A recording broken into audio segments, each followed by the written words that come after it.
진솔한 표현으로 많은 이들의 사랑을 받는 나태주 시인이 있습니다. 그의 시 가운데 축복이라는 아주 짧은 그런 시가 있는데 제가 한번 낭독해 보겠습니다.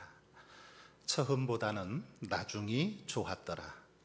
좋았어도 아주 많이 좋았더라. 날마다 너의 날들도 그러기를 바란다.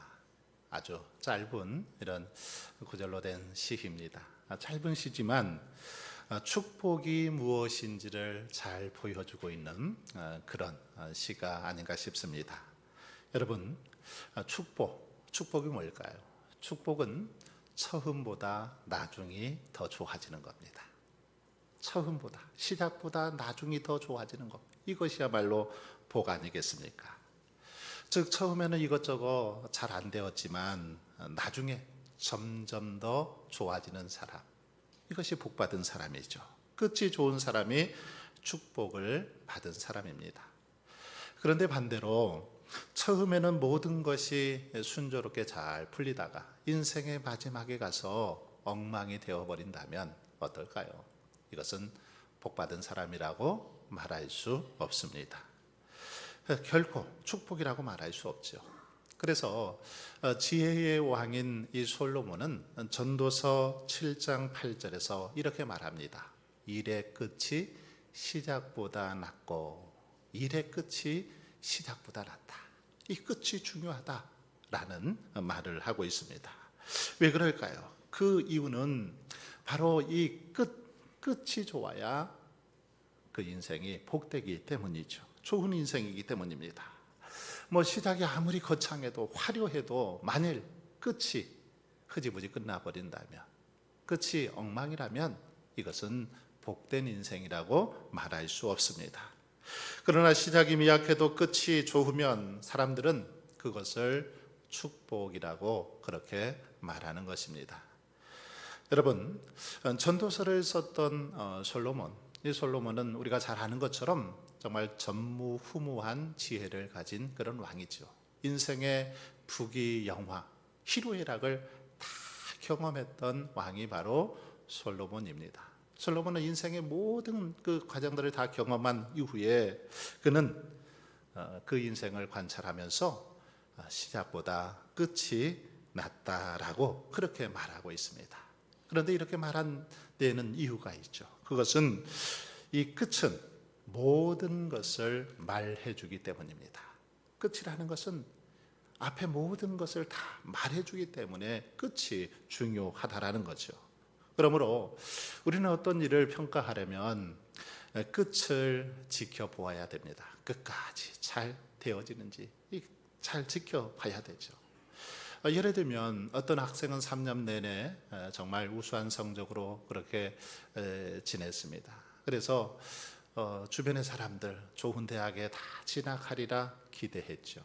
그런데 마지막 수능고사를 그만 잘못 보는 바람에 그동안의 노력이 물거품이 된 그런 경우들 있지요. 그런가 하면 어떤 선수는 잘 달리다가 마지막 이제 결승점을 앞에 놓고 그만 넘어져서 그렇게 입상하지 못하는 경우도 있습니다.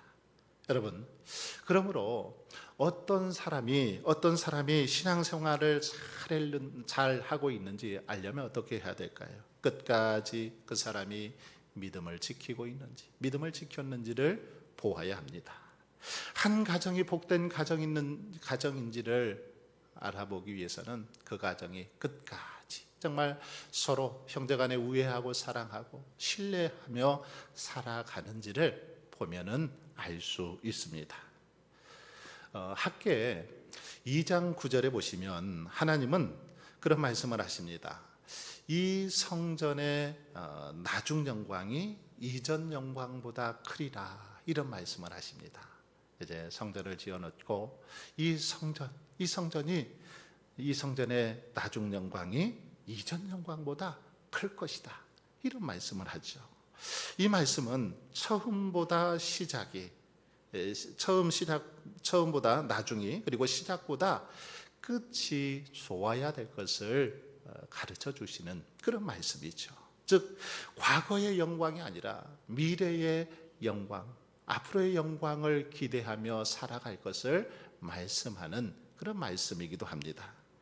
여기서 이 성전의 나중 영광이란 이 제2 성전의 영광을 말하죠. 그리고 이전 영광이란 제1 성전, 곧 솔로몬 성전을 말합니다. 그러므로 이 말씀은 학계 시대의 이 성전의 영광이 1성전, 솔로몬 그 성전의 영광보다 크게 될 것이다, 이런 말씀입니다. 자, 여러분, 그렇다면 하나님은 어떻게 이 성전, 제2성전으로 하여금 1성전인 솔로몬 성전보다 더 그 영광이 크게 하실 수 있을까요? 우리가 아는 것처럼 이 1성전은 솔로몬 성전이죠. 이 솔로몬 성전은 정말 지극히 화려한 그런 성전이었습니다.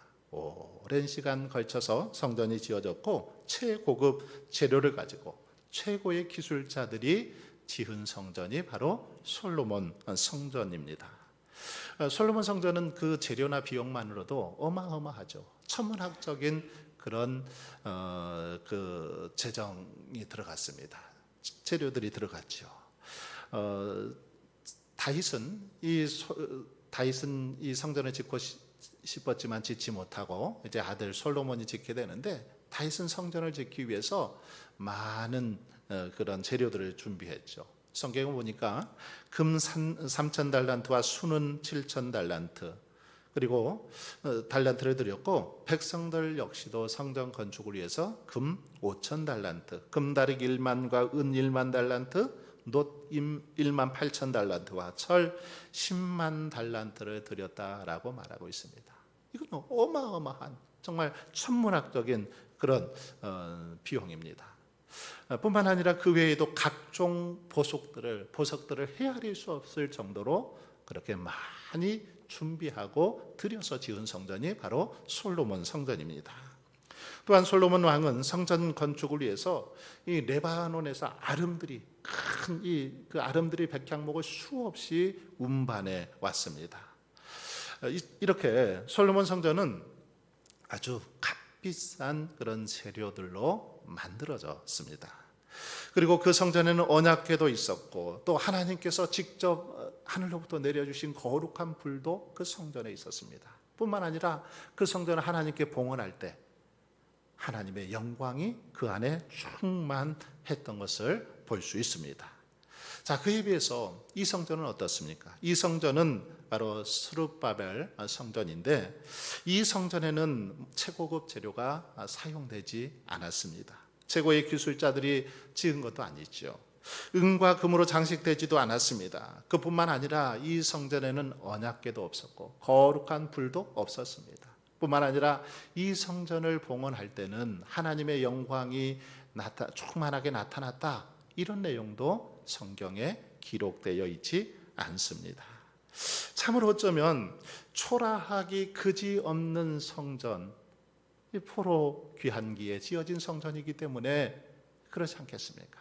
참으로 초라하기 그지없는 성전이 이 성전입니다. 그런데 하나님은 바로 이 성전이, 제2의 성전의 영광이 그렇게 화려한 제1성전의 영광보다, 솔로몬 성전의 영광보다 나을 것이다, 클 것이다 라고 말씀하고 있습니다. 여러분, 그 근거가 무엇입니까? 하나님은 그 근거로 내가 이곳에 평강을 주리라, 이렇게 말씀하죠. 바로 이 성전에 평강을 주리라. 무슨 말입니까? 이 말은 1차적으로는 이 의미는 파괴된 1성전과는 달리 이 성전은 하나님께서 안전하게 지켜주시고 보호해 주실 것이다 라는 그런 말씀입니다. 그러나 여기는 보다 좀 심오한 의미가 담겨 있죠. 여기서 이 평강은 바로 평강의 왕이신 예수 그리스도를 상징합니다. 그러므로 이 성전에 평강을 주시겠다라는 이 말씀은 예수 그리스도를 보내주시겠다라는 말씀과도 같습니다. 예수 그리스도께서 거하시는 그런 성전으로 만들어 주시겠다라는 거죠. 이것은 물론 예수님께서 이 성전에 임하심으로 이 말씀이 성취되었습니다. 여러분, 이스라엘에는 역사적으로 이 세 개의 성전이 있죠. 1성전인 솔로몬 성전, 그리고 2성전인 스룹바벨 성전, 3성전인 헤롯 성전이 있습니다. 그런데 이 중에 이 3성전인 헤롯 성전은 2성전인 스룹바벨 성전을 이렇게 개보수해서 그리고 확장해서 지어진 게 3성전입니다. 때문에 엄밀한 의미에서 따져보면 2성전과 3성전은 같은 그런 성전이라고 말할 수 있습니다. 여러분, 우리들이 잘 알고 있듯이 예수님께서는 난지 8일 만에 할례를 받으시고 이제 결례의 날이 참에 예수님의 그 부모를 따라서 어머니 마리아와 아버지 요셉의 품에 안겨서 예수님이 성전으로 그렇게 올라가셨습니다. 바로 이것은 내가 이곳에 평강을 주리라 라는 말씀이 이루어지는 그런 순간이었습니다. 예수님이 그 성전에 임하심으로 그렇게 되었다라는 거죠. 자, 여러분, 그렇다면 한번 생각해 보십시오. 예수님이 누구십니까? 그분은 하나님의 영광의 본체이십니다. 다시 말하면 예수님의 영광 그 자체이십니다. 반면에 솔로몬 성전에 임한 영광은 하나님의 영광의 그림자에 불과합니다. 그러니 결과적으로 1성전보다 2성전의 영광이 훨씬 큰 것이죠. 비록 겉모양은 화려하지 못해도 초라하기 그지없어도 그 안에 예수 그리스도를 모시고 예수 그리스도께서 임하신 곳이었기에 훨씬 더 나중 영광이 크다는 사실을 우리는 알 수 있습니다. 여러분, 이 말씀을 통해서 우리에게 들려주시는 게 무엇입니까? 우리의 삶 역시 이전 영광보다 나중 영광이 커야 된다라는 것입니다. 이전의 삶보다는 나중의 삶이 훨씬 더 영광스럽고 더 좋아져야 된다라는 것입니다. 여러분, 우리의 삶은 정말 점점 더 좋아져야 되죠. 우리의 신앙, 처음보다는 나중이 좋아져야 됩니다. 처음보다 시간이 지나면 지날수록 우리의 신앙이 더 뜨거워지고 더 성숙해지고 더 아름다워져야 되는 것입니다. 교회도 마찬가지죠. 교회도 시간이 흐르면 흐를수록 점점 더 아름답게 그렇게 세워져 가야 되는 것입니다. 시작보다 끝이 좋아야 된다는 거죠. 처음보다 나중이 좋아야 됩니다. 처음 시작은 거창하고 아주 훌륭하게 시작했는데 끝은 그냥 흐지부지 돼버린다면 이것만큼 안타까운 일이 어디 있겠습니까? 여러분, 우리는 용두사미가 되어서는 안 되죠. 용의 머리로 시작했다가 뱀의 꼬리로 끝나는 그런 삶이 되어서는 안 됩니다. 여러분, 그럼 우리의 삶이 처음보다 끝이 좋기 위해서, 처음보다 나중이 더 영광스러운 삶을 살기 위해서는 어떻게 해야 할까요? 어떻게 해야 용두사미가 되지 않고 정말 유종의 미를 거두는 아름다운 인생을 살아갈 수 있을까요? 우리는 이것을 바울의 삶에서 살펴볼 수 있습니다. 우리가 잘 아는 것처럼 바울의 삶은 시작은 별로 좋지 않았습니다. 특별히 신앙의 관점에서 보면 바울의 처음 시작은 정말 실망스러운 그런 삶이었죠. 그가 본래 어떤 사람이었습니까? 예수 믿던 자들을 잡아서 박해하던 자, 핍박하던 자가 바로 사도 바울이죠. 하지만 다메섹으로 가는 도상에서 신비한 환상을 통해서 부활하신 예수님을 만나게 되죠. 이업과 살기가 등등해서 다메섹으로 이렇게 가고 있는데 갑자기 하늘에서 호련히 강력한 빛이 비춰집니다. 그 빛 앞에 사울이 고꾸라지죠. 이때 이제 음성이 하늘로부터 들려옵니다. 사울아, 사울아, 어찌하여 나를 핍박하느냐라는 주님의 음성이죠. 이 음성 앞에 이렇게 굴복되어지고 이 일이 있은 후에 사울은 사흘 동안 보지도 못하고 먹지도 마시지도 못하게 되죠. 그때 하나님께서 이 아나니아를 보내서 이제 그에게 안수합니다. 바울에게 안수하자 그의 눈에서 비늘 같은 것이 벗겨져서 보게 되었고 세례를 받게 됩니다. 그리고 이제 그 이후에 그의 삶이 완전히 새롭게 거듭나는 것을 우리는 잘 알 수 있습니다. 이제는 그래서 예수 믿는 자들을 박해하던 그가 이제는 부활하신 예수님, 살아계신 예수님, 자신이 만난 예수님을 증거하며 살아가는 모습을 볼 수 있습니다. 그래서 이제 바울은 남은 여생을 정말 충성스럽게 주를 전하고 주를 위해서 그렇게 살아가다가 순교하게 되죠. 여러분, 그는 이제 죽음을 앞두고 바울은 디모데후서 4장 7절에서 이렇게 고백합니다. 나는 선한 싸움을 싸우고 나의 달려갈 길을 마치고 믿음을 지켰으니, 자신의 달려갈 길을 다 마치고 믿음을 지켰다라고 그렇게 고백하고 있습니다. 여러분, 바울은 이렇게 자신의 목숨을 다 하기까지 믿음을 지켰습니다. 전도의 사명을 감당하고 정말 끝이 좋은 삶으로 마무리했던 것을 볼 수 있습니다. 여러분, 그러면 바울의 삶이, 바울의 그런 정말 시작은 참 하나님 앞에서 어쩌면 좋지 못한 삶이었지만 끝이 이렇게 아름다운 삶으로 바뀔 수 있었던 이유는 뭘까요? 비결은 무엇입니까? 그 이유를 오늘 본문은 우리에게 잘 가르쳐 주고 있습니다. 바울이 끝이 좋은 인생을 살 수 있었던 비결을 오늘 본문은 우리에게 가르쳐 주고 있습니다. 첫째, 바울은 바로 하나님 앞에서 교만하지 않고 겸손한 그런 마음의 자세를 가지고 살았기 때문임을 알 수 있습니다. 12절을 한번 보십시오. 내가 이미 얻었다 함도 아니요 온전히 이루었다 함도 아니라. 무슨 말입니까? 이 말은 자신의 삶은 아직도 미완성이라는 것입니다. 아직도 부족하다라는 것입니다. 아직도 해야 될 것이 많다라는 거죠. 즉 바울은 자신의 구원이 아직 완성되지 못했다라는 것입니다. 그래서 그리스도 예수께 잡힌 바 된 그것을 잡으려고 계속해서 달려간다, 이렇게 고백하고 있는 거죠. 자신이 그리스도 안에서 거듭났지만 여전히 계속해서 배우고 달려가야 할 그런 존재라는 것입니다. 특별히 12절에서 그리스도 예수께 잡힌 바 된이라는 이 말이 뭡니까? 이 말은 바로 바울이 다메섹 도상에서 예수 그리스도를 만났던 일이죠. 예수 그리스도를 체험했던 일입니다. 그는 그곳에서 부활하신 그리스도와의 만남을 통해서 거듭나게 되죠. 회심하게 됩니다.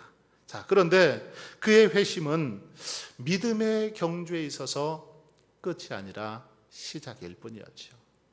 끝이 아니라 시작일 뿐이었습니다. 따라서 완전한 이 구원에 이르기 위해서는 믿음의 경주를 계속해야 된다라는 그런 지금 고백으로 그것을 잡으려고 달려간다라고 이렇게 말하고 있는 것입니다. 여러분, 여기서 이 달려간다라는 이 말은 추적하다라는 그런 뜻을 가지고 있는데, 이것은 사냥꾼이 이렇게 먹잇감을 잡기 위해서 달려가는 그런 모습을 보여주고 있습니다. 또는 경주자가 이 결승점을 향해서 달려가는 그런 모습을 우리에게 보여주고 있습니다.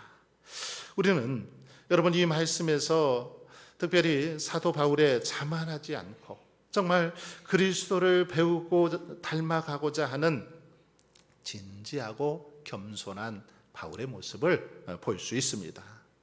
이처럼 바울은 우리들에게 그리스도를 배우고 닮아가야 할 의무와 목적이 있다라는 사실을 이 말씀을 통해서 가르쳐 주고 있습니다. 그렇습니다. 우리들은 그리스도의 장성한 믿음의 분량이 이르기까지, 예수 그리스도를 닮아가기까지 계속해서 달리고 또 달려야 합니다. 배우고 또 배워야 한다라는 거죠. 왜 그렇습니까? 우리들은 믿음으로 구원을 받았지만 완전한 구원에 이른 것은 아니기 때문이죠. 구원받았지만 완전한 구원에 이른 건 아닙니다. 우리는 아직 구원의 도상에 있습니다. 이미 구원은 받았으나 여전히 구원의 완성을 위해서 완성을 이루어가야 할 그런 존재들이라는 거죠. 때문에 우리가 다 된 줄로 그렇게 생각하고 교만해서는 안 됩니다. 다 된 줄로 알고 그렇게 교만해서는 절대 안 되죠. 선줄로 생각하고 교만해서는 안 됩니다. 그래서 사도 바울은 선줄로 생각하는 자는 넘어질까 조심하라, 이렇게 경고하고 있는 것입니다. 여러분, 그러므로 저와 여러분은 아직도 우리는 부족하고 미완성인 존재고 더 변화돼야 되고 더 다듬어져야 되고 더 새로워져야 될 그런 존재라는 사실을 기억하면서 겸손한 모습으로 그렇게 주님의 도우심을 구하며 살아갈 수 있기를 바랍니다. 그럴 때 정말 우리의 삶은 처음보다 끝이, 나중이 더 좋은 삶이 될 줄 믿습니다. 두 번째로, 바울의 삶이 처음보다 끝이 좋은 것은 지나간 이 과거를 단호하게 청산했기 때문입니다. 13절 하반절을 보세요. 오직 한 일, 즉 뒤에 있는 것은 잊어버리고, 뒤에 있는 것은 잊어버리고. 바울은 여러분 과거에 집착하지 않았습니다. 과거에 집착하면 앞으로 전진할 수 없기 때문이죠. 앞으로 나갈 수 없기 때문입니다.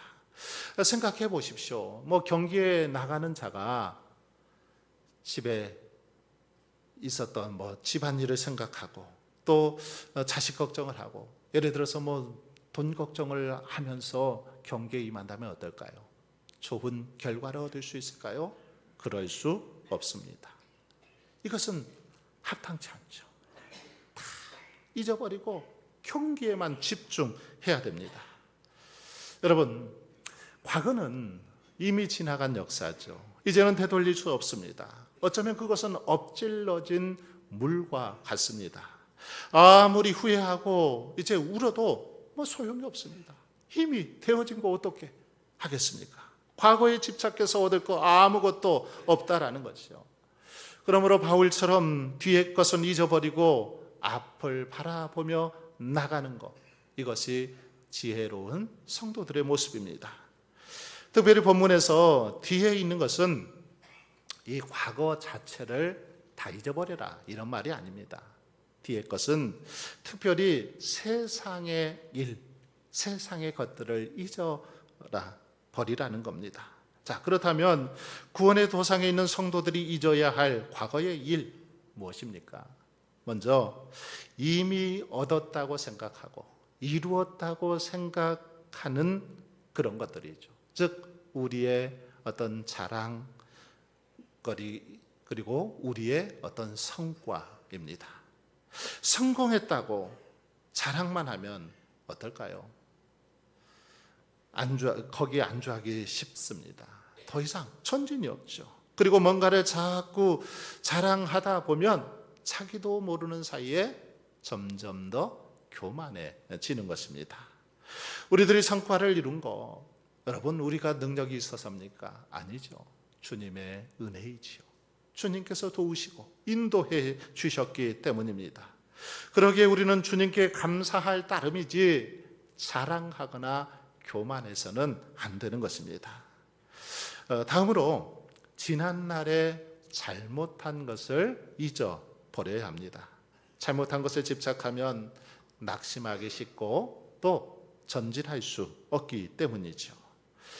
바울 사도도 전에는 교회를 박해했던 그런 사람이었습니다. 성도들을 박해하는 일에 앞장섰던 자, 바로 바울이죠. 만일 바울이 그 일을 잊지 못하고 그것에 계속 매여 있었다면 그는 위대한 사도가 될 수 없었을 것입니다. 여러분, 사람은 누구나 실수가 있고 허물이 있습니다. 잘못할 수 있습니다. 그러나 우리가 잘못했어도 정말 하나님 앞에 진심으로 회개하고 용서함을 받는다면 이제 거기서부터 자유로워야 합니다. 자유해져야 되죠. 여전히 거기에 매여 있으면 더 이상 앞으로 나아갈 수 없기 때문입니다. 여러분, 우리가 구원의 도상에서 뒤를 돌아보면 그러기에 구원을 완성할 수 없습니다. 한번 보십시오. 창세기에 나오는 롯의 아내를 생각해 보십시오. 그는 멸망하는 소돔과 고모라 성을 뒤돌아보죠. 뒤돌아보지 말라고 그렇게 했지만 뒤돌아보다가 결국 소금 기둥이 되고 마는 것을 볼 수 있습니다. 또한 출애굽 1세대들은 계속해서 이 애굽의 삶을 생각했습니다. 애굽의 미련을 이렇게 버리지 못하고 계속해서 애굽을 돌아보고 바라보다가 결국은 광야에서 진멸하고 말았던 것을 볼 수 있습니다. 그래서 우리 주님은 누가복음 9장에서 손에 쟁기를 잡고 뒤를 돌아보는 자는 하나님 나라에 합당하지 않다라고 그렇게 경고하고 있습니다. 쟁기를 잡고 뒤돌아보는 자 합당치 않다라는 것입니다. 여러분, 한번 흘러간 물은 다시는 돌이킬 수 없습니다. 그러므로 잘했든 잘못했든 과거는 잊어버리고 이제는 더 나은 미래를 위해서 그렇게 전념할 수 있기를 바랍니다. 남은 구원을 이루기 위해서 뒤에 있는 거 단호히 청산하고 앞을 향해서 달려갈 때 우리는 처음보다 나중이 복된 인생을 살아가게 되는 줄 믿습니다. 마지막으로 바울의 삶이 처음보다 끝이 좋았던 것은 그는 분명한 목표, 이 표대를 향하여 달려갔기 때문임을 알 수 있습니다. 여러분, 속도보다 중요한 게 뭘까요? 방향입니다. 방향. 속도보다 중요한 것은 방향입니다. 아무리 빨리 달려도 반대 방향으로 달린다면 소용이 없죠. 그렇지 않습니까? 아무리 빨리 달려도 또 아무리 열심을 내어도 잘못된 방향으로 하게 되면 이것은 오히려 문제만 야기시킬 뿐입니다. 바른 방향으로 나아가야 되죠. 분명한 목표를 가지고 나아가야 된다는 것입니다. 그래서 바울은 표대를 향하여 하나님이 위에서 부르신 부름의 상을 위하여 달려간다, 이렇게 고백하고 있는 것입니다. 그렇습니다. 우리는 예수 그리스도를 표대로 삼고 살아가야 됩니다.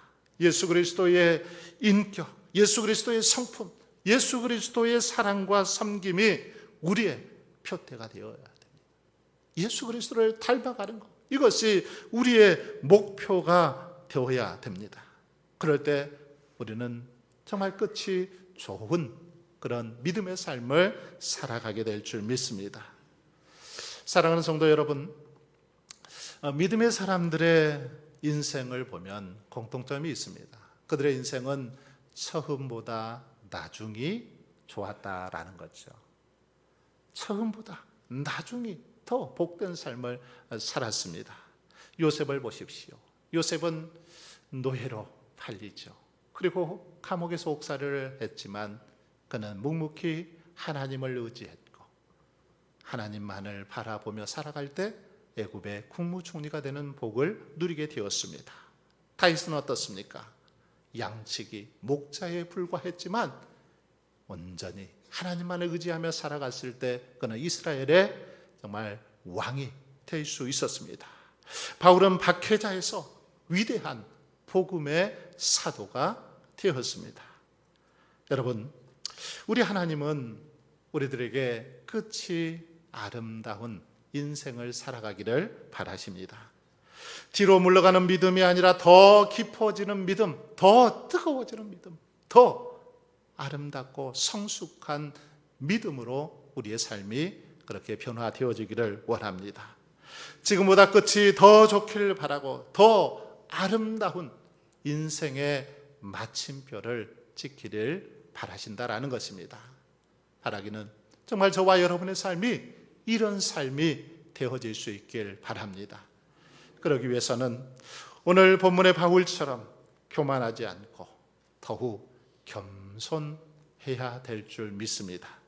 뿐만 아니라 지나간 과거는 단호히 청산하고 표대를 향해서 담대히 달려갈 수 있기를 바랍니다.